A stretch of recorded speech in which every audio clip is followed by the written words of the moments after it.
The Sony A6400 came out in March of 2019. That makes this camera 3 years old this year. So the question is it worth it in 2022? And my answer is yes, absolutely, 100%. The Sony A6400 is worth it. So you may be thinking, how can I say a camera that old, which would be like 195 years old in human years, still be relevant in 2022? Well, a lot of reasons actually. My reasons may be different from yours, but I'm gonna tell you why I stick with this camera. It's because I love this camera. Every video that you've seen on this YouTube channel, except for a few with the Sony ZV-E10 and a couple with a GoPro, have all been shot on the A6400. Now, this camera is very, very versatile. I can vlog with it, I can shoot events with it, I can shoot weddings, whether it be videos or photography.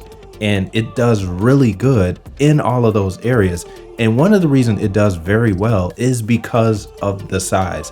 This is not a large camera, it's a small camera. If you have large hands, you're gonna see how tiny this camera is. This camera is the A6500 right here. It's the same size as the A6400, but this, as you can see, has a battery grip on it.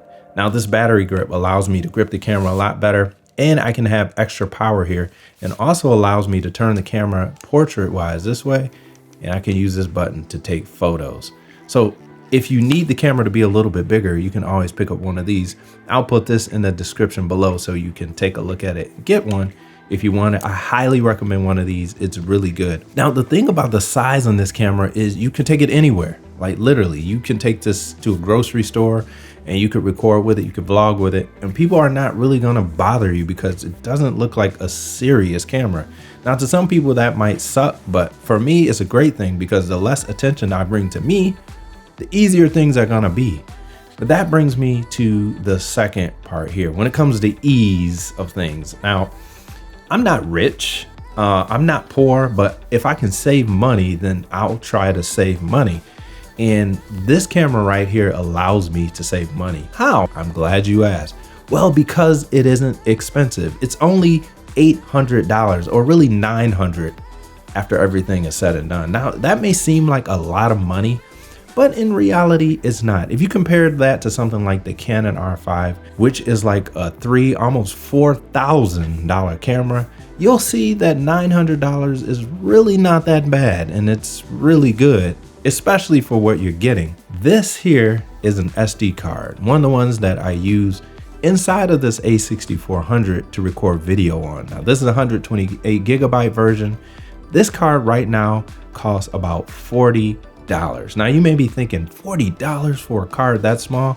That is a lot of money. But when you look at it in comparison to the card that you would need for a Canon R5, this is cheap. The Canon R5 uses a card called the CF Express card. 128 gig, and that card costs $230. Yes, $230 for the same amount of space that you get on this card.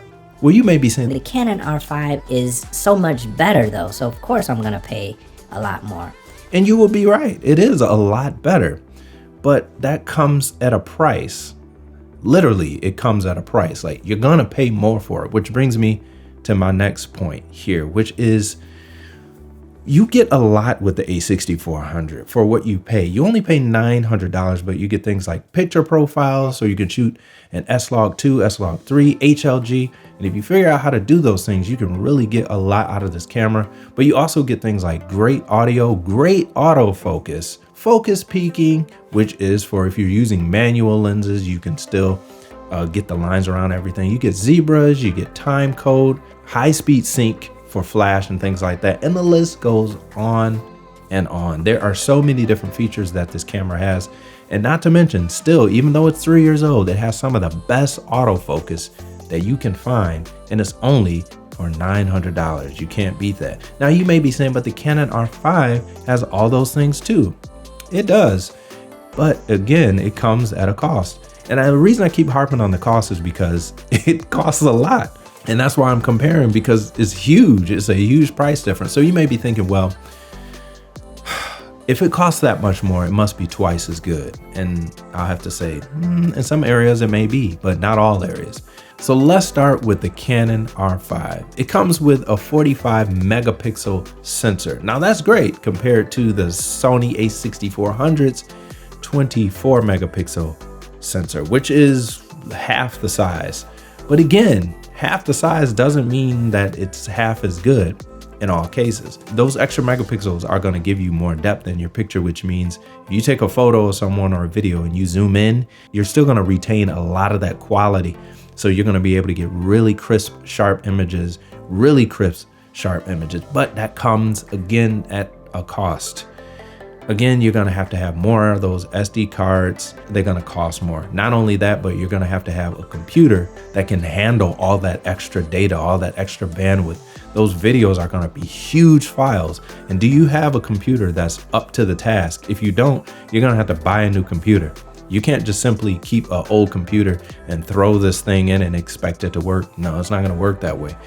Because you're working with footage now that could be 10-bit. You're going to be having a lot more data there. So the other thing is now your skills are going to have to increase as well. You can't just shoot with the Canon R5, shoot with the A6400 side by side and see this huge difference. No, you're going to have to work. You got to know what you're doing to be able to extract all of that detail and all of those things out, which means you're going to have to invest in some learning if you don't already know that. Now, most of the people that watch this channel aren't shooting documentaries and aren't shooting movies and things like that. Most are going to be doing things like YouTube videos and other things like that, maybe small commercials and things like that. And you have to really ask yourself, do you need a camera with that much latitude to it, with that much depth? Because in the end, it can actually end up making it harder for you to work because it's going to take longer for you to get stuff done. I wouldn't recommend a Canon R5 for YouTube videos unless you're really good at editing, you have a powerful computer, and you have a powerful wallet with a lot of money in it. That brings me to the last one, which is I just really love the picture that comes out of this camera. Now, a lot of people say they don't like the Sony profiles and they can always tell. I don't believe that. I love the way this thing grades. I love the look that you get out of it. It's a small sensor. It's not the best look. It's not the best quality, but I love it. And I feel like I can get a lot out of the sensor because I've spent time with it. And I believe that you could do the same as well. Now, if you want to see more on this camera and 5 reasons why you should buy it, click up here. And until next time, I'll holler at y'all later. I'm out. Peace.